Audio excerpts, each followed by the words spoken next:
So it's exciting to have our University Scholar Series kicking off in another semester, and excited to have Dr. Darra Hofman here. But before I get into that and the music plays over me, as if the Oscars have happened, want to move on to a couple of important items before I introduce the speaker for the day. While we gather at San Jose State University, we are gathered on the ethno-historic tribal territory of Tiatmen Ohlone, who were direct ancestors of the lineages enrolled in the Muwekma Ohlone tribe, and who were missionized into Mission Santa Clara, San Jose, and Dolores, the lands on which San Jose State University is established and continues to be of significance to the Muwekma Ohlone tribe. We also recognize that the ancestors of the Muwekma Ohlone constructed and maintained the 3 Bay Area missions. Our campus extends to surrounding areas that held Tupentaka Traditional Roadhouse, which were once located at the historic Lopeñigo Nangran Rancho Pozolmi y Positas de las Animas, Little Wells of Souls, and also Marcelo, Pio, and Cristobal's land grant Rancho Ulistac, which were places of celebration and religious ceremonies, as well as nearby ancestral heritage shell mounds that served as the tribe's traditional cemetery sites and territorial monuments. San Jose State University also desires to honor the military service of the Muwekma men and women who have honorably served overseas during World War I, World War II, Korea, Vietnam, Desert Storm, Iraq, and who are still serving in the United Armed Forces today. Thank you. Fantastic. And so, as I mentioned, we're going to use the Q&A function. So if you have questions that come up, please put them there, and we'll be able to go through that as we go. The webinar is being recorded. We've got live captioning enabled if anyone needs that. And so those are some of the core elements. With that, then, I have to thank a number of sponsors. Obviously, the Office of the Provost, the team here, particularly Melanie Schlitzkis, who works hard from our end, the King Library, the School of Information, Division of Research and Innovation, and the Spartan Bookstore have all contributed to making this possible. So with that, I'm honored to be able to introduce Dr. Darra Hofman, who is an assistant professor in the School of Information here at San Jose State University. She has an absolutely incredible background. Grew up in Lexington, Kentucky, where I got my PhD, so I've already geeked out with her on that. But she actually has 2 degrees from Arizona State University, including a bachelor's degree in English literature, as well as her Juris Doctorate. And I guess given that, she said, oh, I need to do some more. So she got her master's science in library science from the University of Kentucky, and then her PhD in library archival and information science in 2020 from the University of British Columbia. It is an absolute pleasure to have her on the faculty. Her work is really dynamic and interesting, looking at the intersections of all kinds of issues about access to archival work, the kinds of things that people are asking about, looking at, for example, queer digital privacy, what's happening in the context of the COVID pandemic, but more broadly has been able to also identify a number of opportunities to bring resources to the campus to work on some really interesting projects collaboratively with a number of people here, including resources from the Institute of Museum and Library Studies, as well as the National Science Foundation. So it's absolutely a pleasure to have Darra here today, who will be talking about forever or 5 years, record keeping, and human thriving. If I unmute myself, it wouldn't be a Zoom if someone didn't try to talk without unmuting. So thank you so much for having me. I am delighted to be here, very honored. You make my work sound so interesting already, which kind of kills my initial joke, which was going to be about the fact that I started my PhD in archival science. My brother said, you get bored in the middle of a sentence while you're talking. How are you going to study record keeping for 5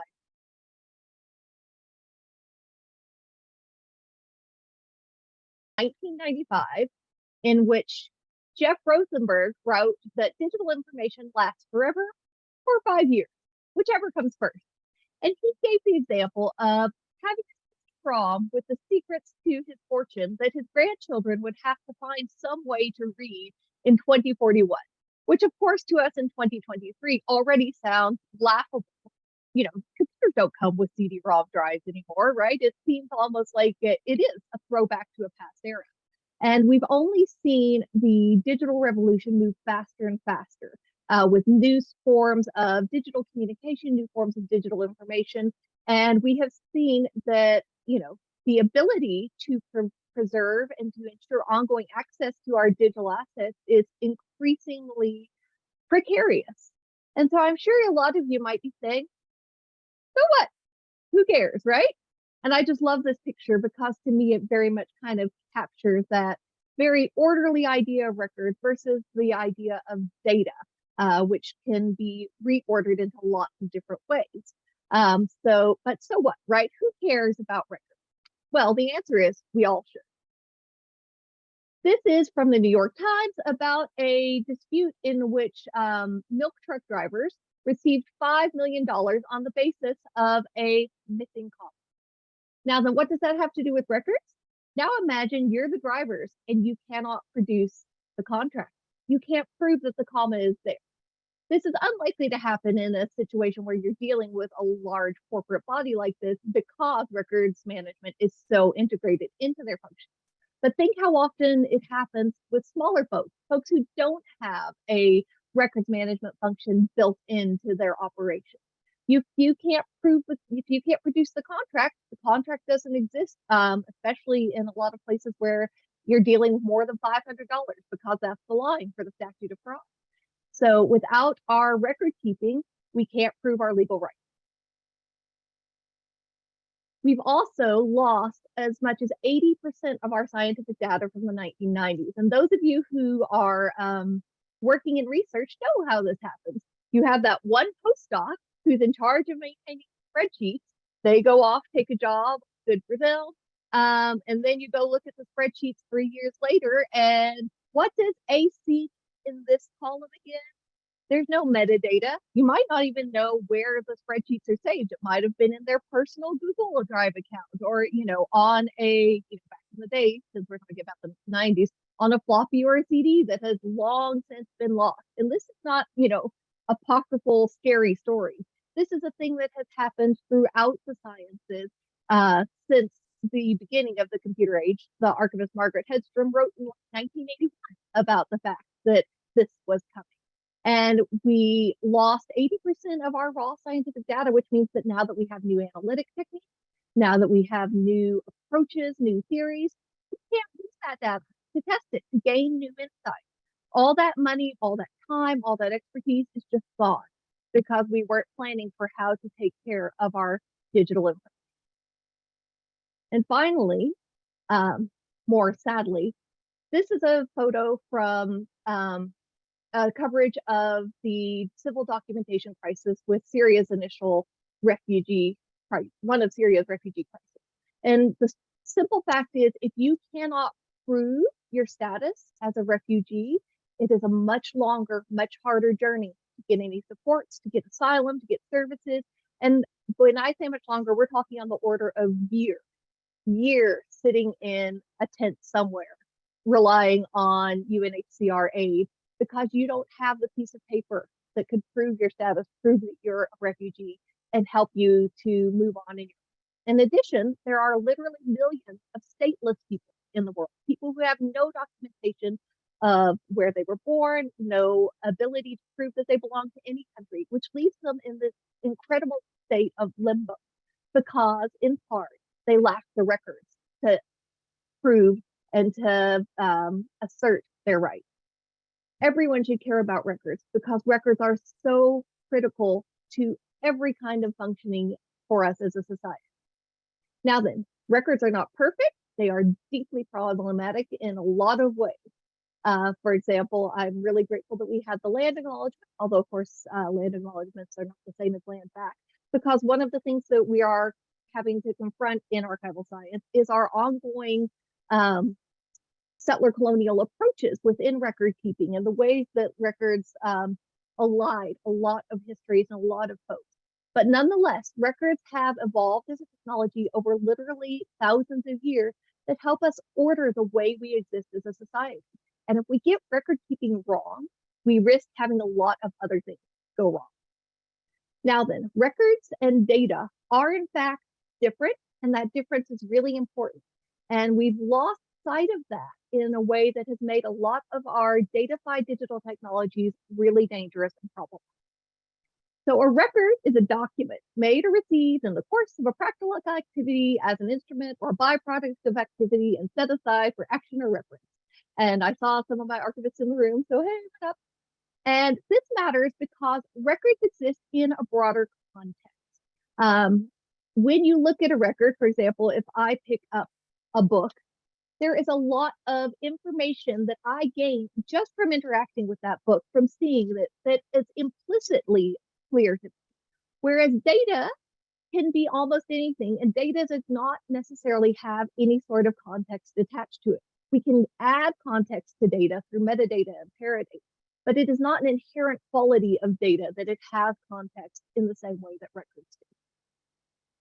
Now then, raw data, this is one of my favorite quotes. Raw data is both an oxymoron and a bad idea. There's no such thing as raw data. Data does not spring up from the ground like flowers for us to pluck and put in our basket. Data is always created and curated by humans. Even if it's observing the natural world, it still is filtered through human beings and human perception.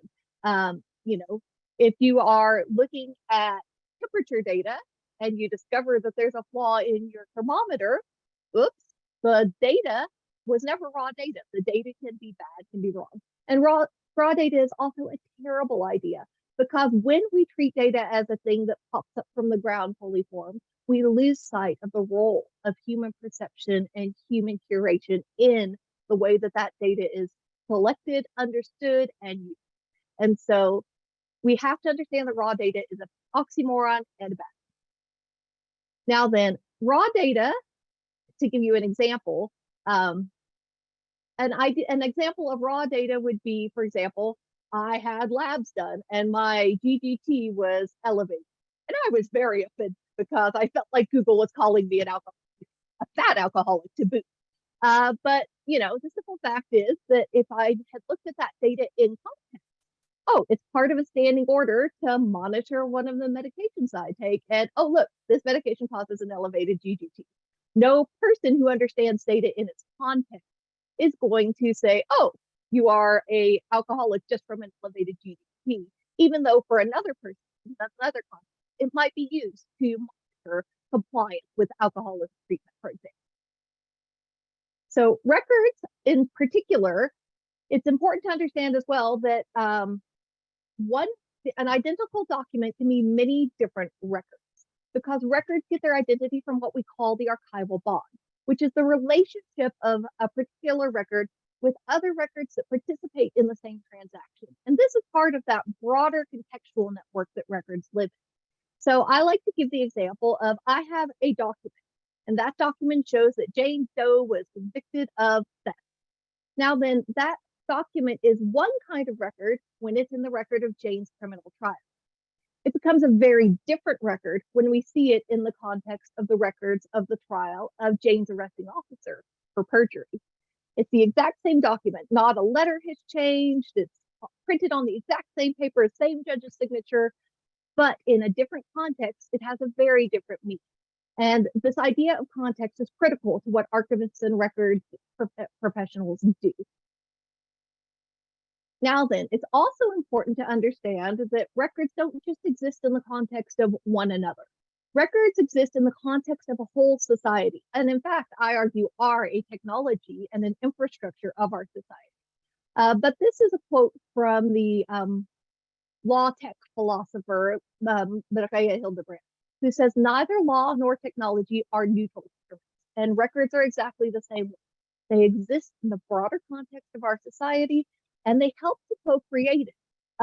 If we expect, for example, a passport when we cross borders. And so the kind of records that we have helped create norms and expectations around these legal exchanges.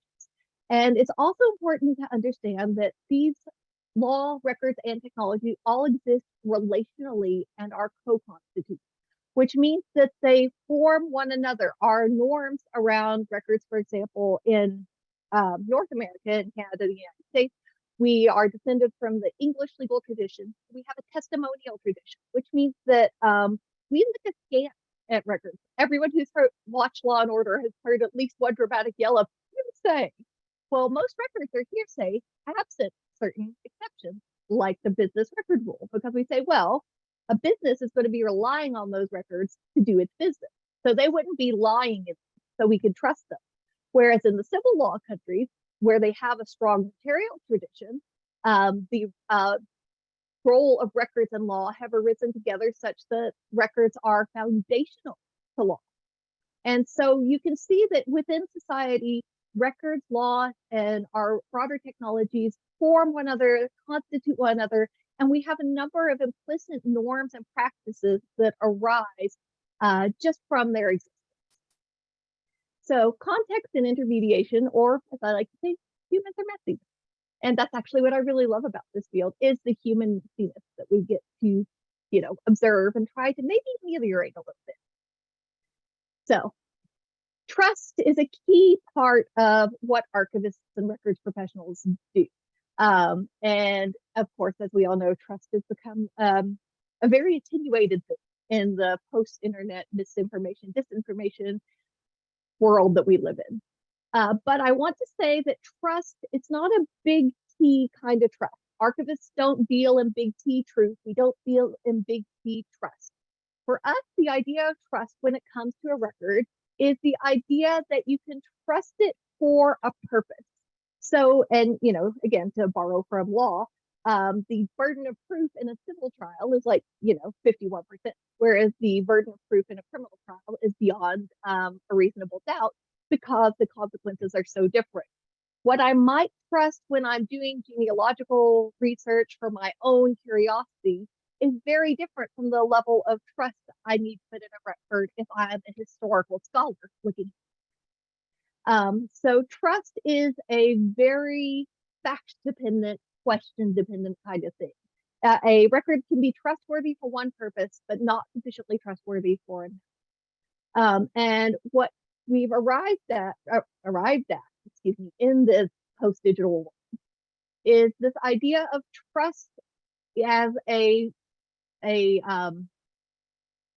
trust is a multifaceted aspect of documents. And so this is the taxonomy of trustworthiness. It's an expansion of the ontology of trustworthiness from Inter Pares 2, which is a long-standing archival research project looking at digital records since, for over 20 years now. And for archivists and records professionals, the trustworthiness of a record comes down really to three things: accuracy, and this is especially important for digital records because they're so mutable. Has this thing been reproduced, faithfully?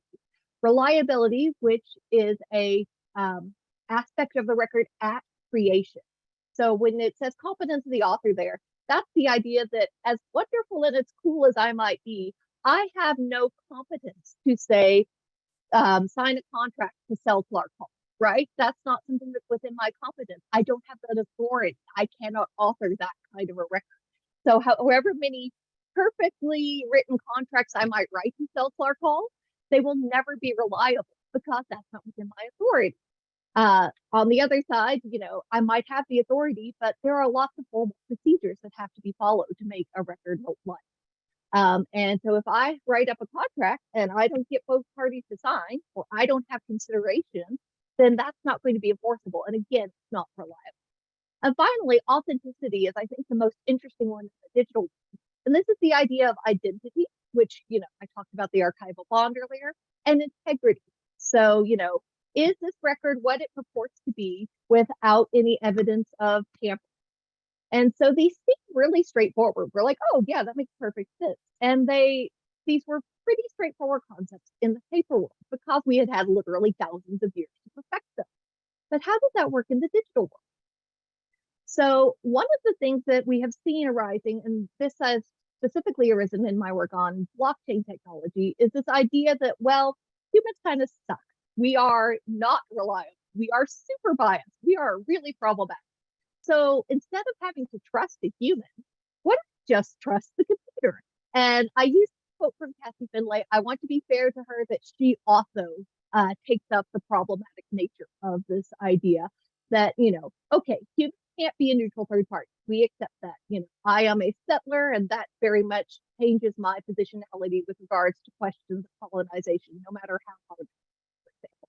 Humans can't be trusted to do it, but math can't be biased, right? So if we just trust it to the machines, if we disintermediate, take humans out of the whole question and just leave all of our decision making and our record keeping to the machines, it'll all be fine, right?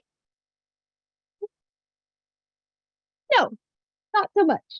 Turns out that humans still make machines. We still program the mechanisms. We still decide whether we're going to use Bayesian approaches to evidence for an AI. It all comes back to humans, as messy and as problematic as we are. And so as much as we might like to go beyond the idea of messy and subjective and complicated records in context, we are not there yet. So no, Skynet can't save us.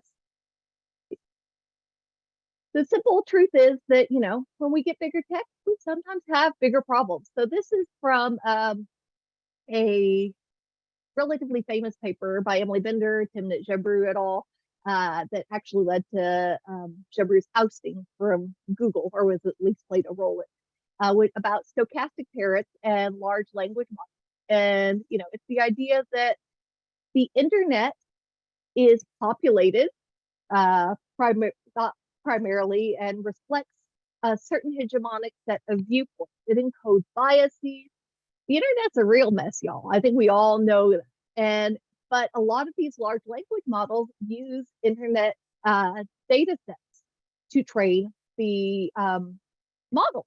And so what happens is we start to encode those biases. And we've seen this all over the place. We've seen, mortgage software enacting redlining without actually having to know the race of the potential borrowers.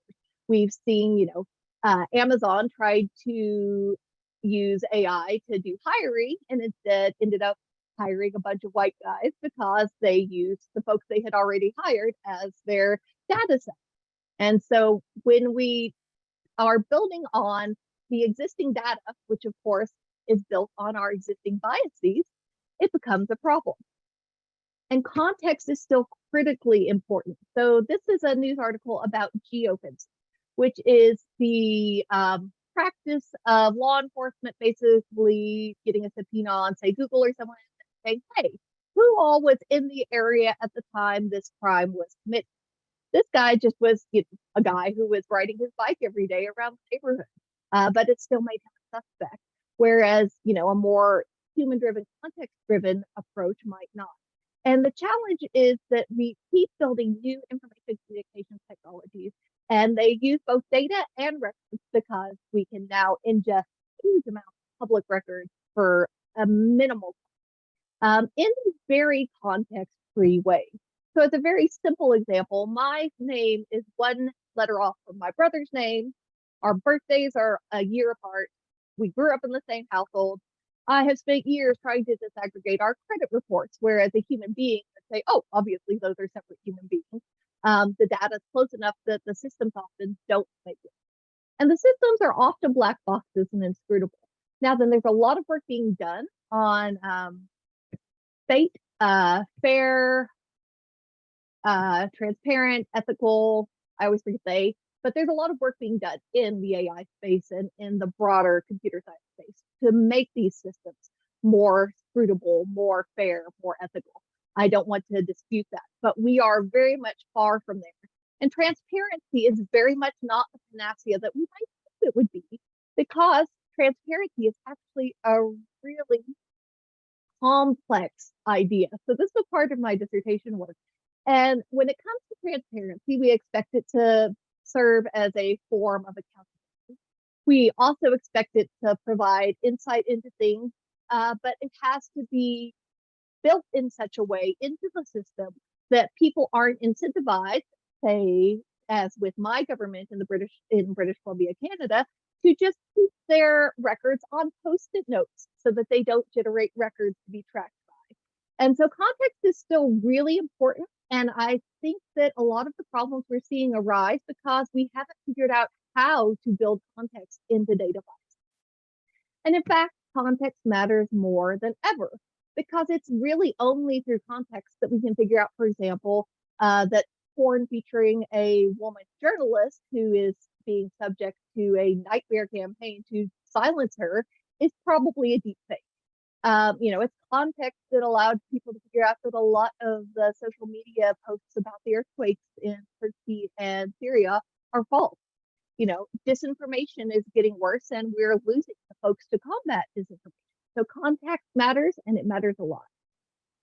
And finally, I think we are finally reaching the point where we're going to have to confront the fact that the ideals of the digital are not the reality of the digital.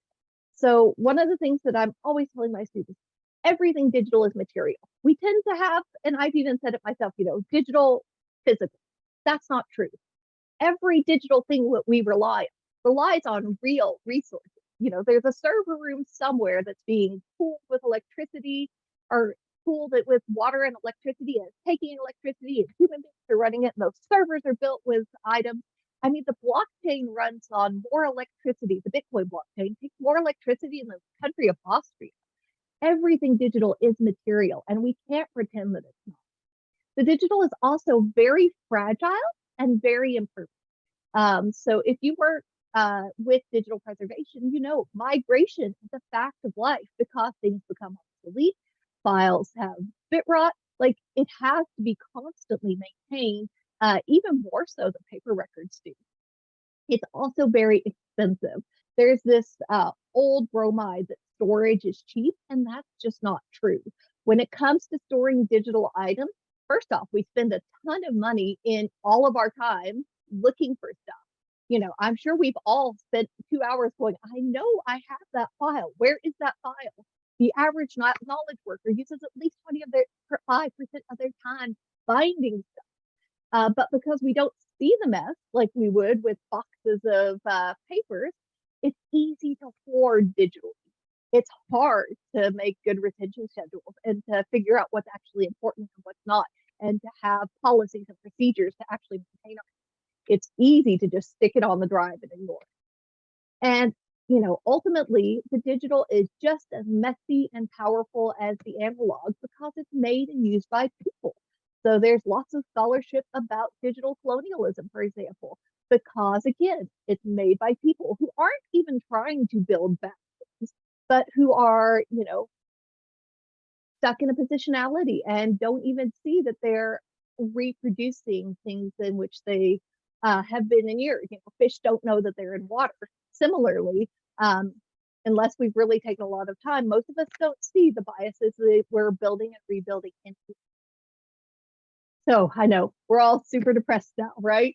So what are you telling us? Is there any hope? Well, yes, actually, there is hope.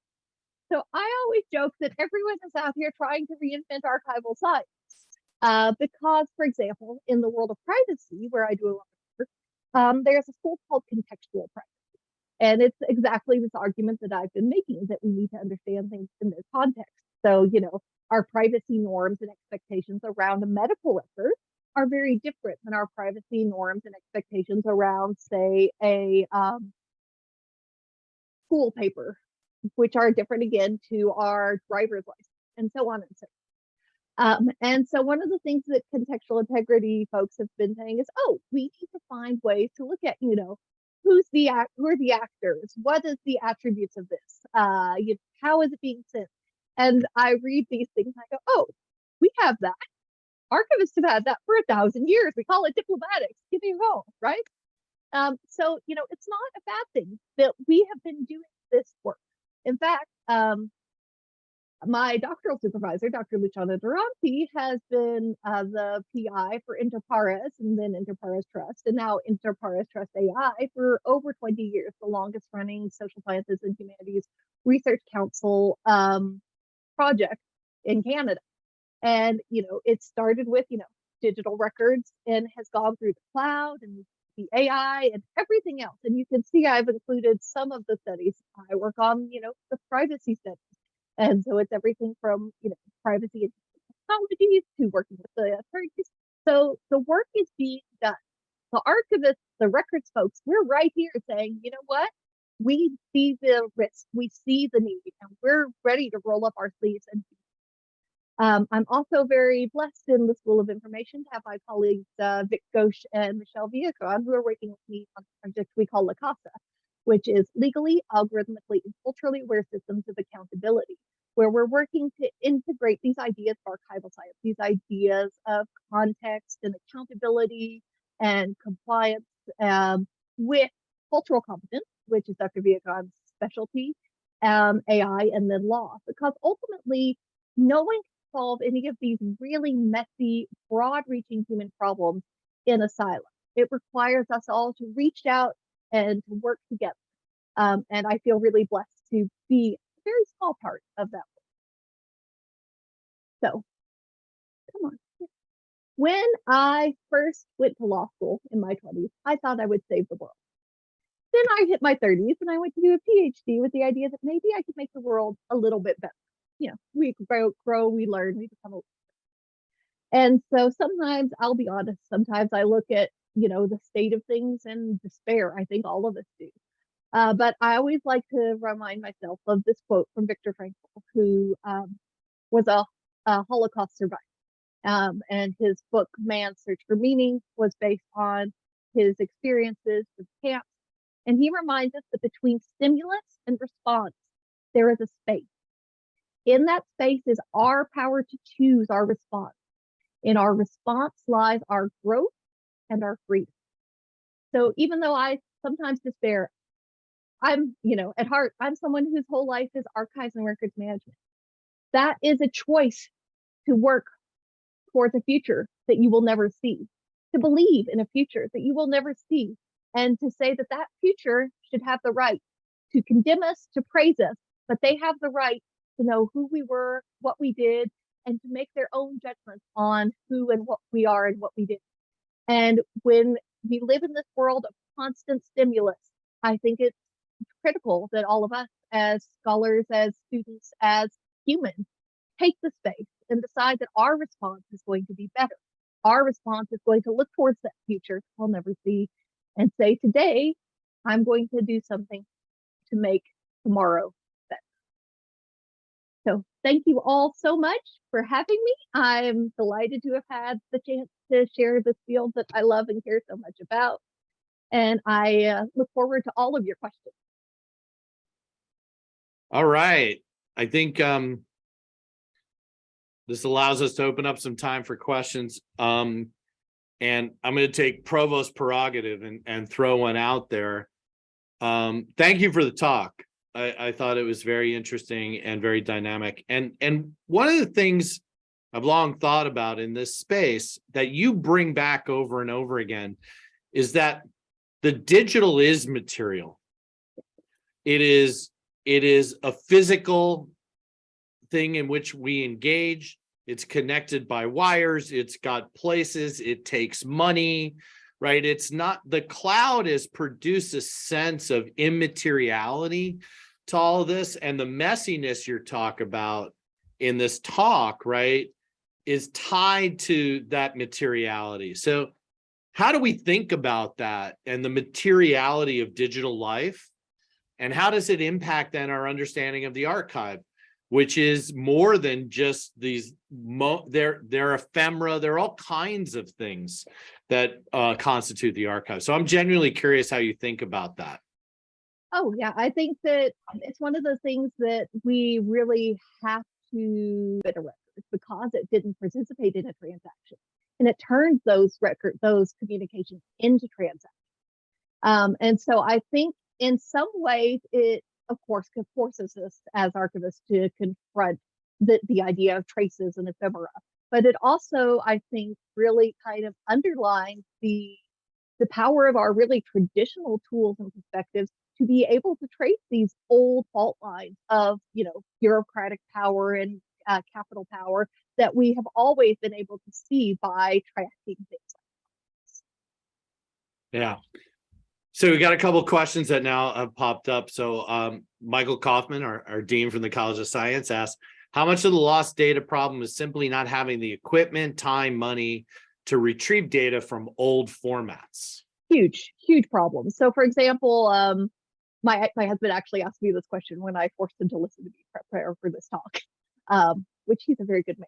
Most plumbers could not help. But I told him, Emory University, as an example, has Salman Rushdie's old computers and stuff. So far, they've spent, I think, around $4 or $5 million US just to recover one person's data.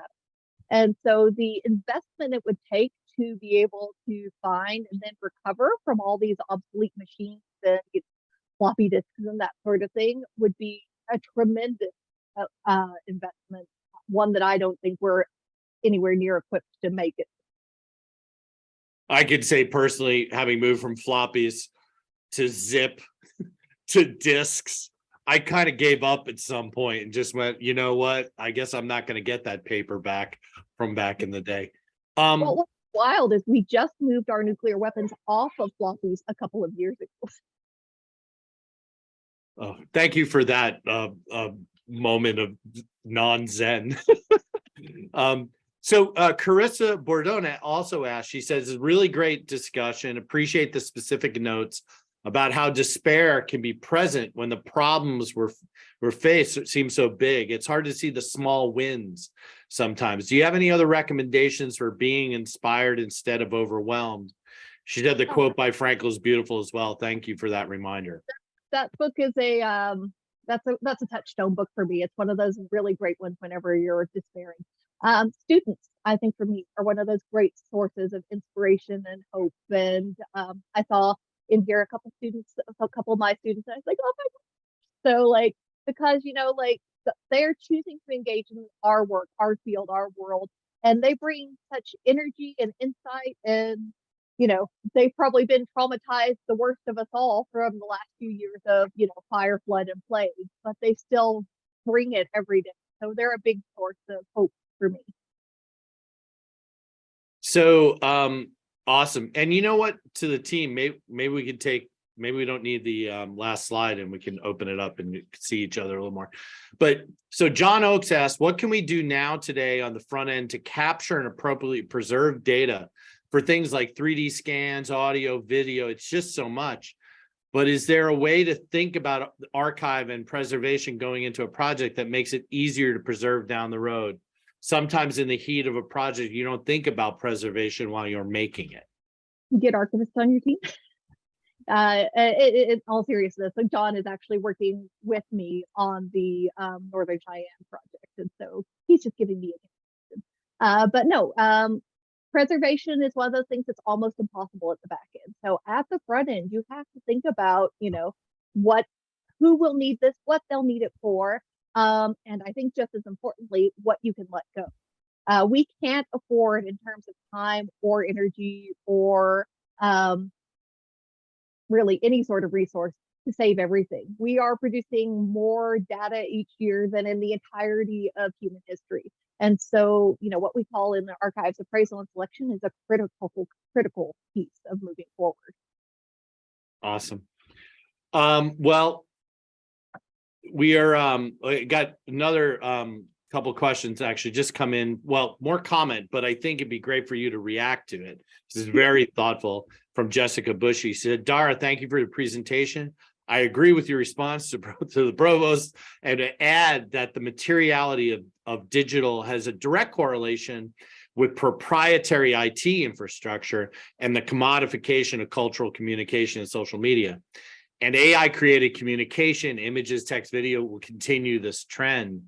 So how do we think about that within the context of what you're talking about? And that is a big piece of the materiality, is that we're all operating on a system produced by capital in a neoliberal environment. So, how do we manage that and think about it? Jessica's a brilliant archivist as well. So, but no, I think that she's absolutely right. And that's one of the big problems. So for example, when we teach best practices in digital curation, we always tell them, oh, you want open source, you want open format, but that's just not practicable. For example, with GIS data, for example, you're not going to get open source on that. And that's increasingly the case, that things are locked behind paywalls, for lack of a better word. And I don't have a solution for that. Like, I'd love to noodle with people on how we move beyond that, but it's absolutely it's been one of the historical problems for preserving digital data. And I think it's going to be one of our ongoing problems, is that, the tech moves at a really fast cycle, and they're incentivized to constantly, planned obsolescence is a thing because it makes money. And of course, you want to offer new and better features and all that as well, but backwards compatibility is rare. And so I don't know how we move past that. I know that we just do the best we can with what we have. Yeah, no, it's really interesting because, I'm a geographer, so GIS, right? There is a lot of open source software out there. There's big projects in public participatory GIS, but also not in the US very much, but in cities like Barcelona, there's a technological sovereignty movement. People are, creating new ways. And I'm just curious, in your world of the archivist, the data collection space, are we seeing these kind of guerrilla movements, these ways of like thinking about what Jessica brings up as a question of how people are responding to some of the power and authority that comes with the infrastructure and who owns it? I always joke that everyone in the information professions is secretly a radical. So underneath our cardigans, we all have tattoos. But yeah, no, I think there's very much that movement towards, like, we're all there to the fundamental ethos behind both archives and libraries is the idea of connecting people with information, making the information people need available. So I think that we're forever looking for workarounds. If one archive has a paper tape reader and another needs it, it'll find its way there, because we're also a very small. But no, I think there's very much that urge to push forward and find solutions and ways. So Jessica put a site in. I put it in the chat if people want to click on it and go out there. Well, I will say this is a fantastic conversation. I'm so excited you're part of San Jose State. I think you bring some really interesting, questions to the table. And I think there's a lot of opportunity to continue to explore, as well as for San Jose State to lead in these conversations. So thank you so much for a really fantastic talk and conversation. I really appreciate it. So thank you. It's my real pleasure to have been invited. I'm very honored and touched. And everyone, feel free to email me. I can talk about archives all day, every day. And Mariah put a note in. We got our next speaker coming up on March 8th, Dr. Erica Berman, whose paper is, I'm reading right here, The Power of Dance, the Vietnamese Ballroom, and European Monarchy After the French Revolution. You can register for that. I also did a podcast with Erica, and now Darra, I think I'm going to have to rope you into the podcast. We've reignited the accidental geographer, so I'll be excited to extend the conversation that way. So stay tuned for that one. Thank you again, Darra. It was really awesome. Thanks to the team who worked through all the amazing glitches to make sure we had this today. And for all of those who were able to attend, thank you for being here.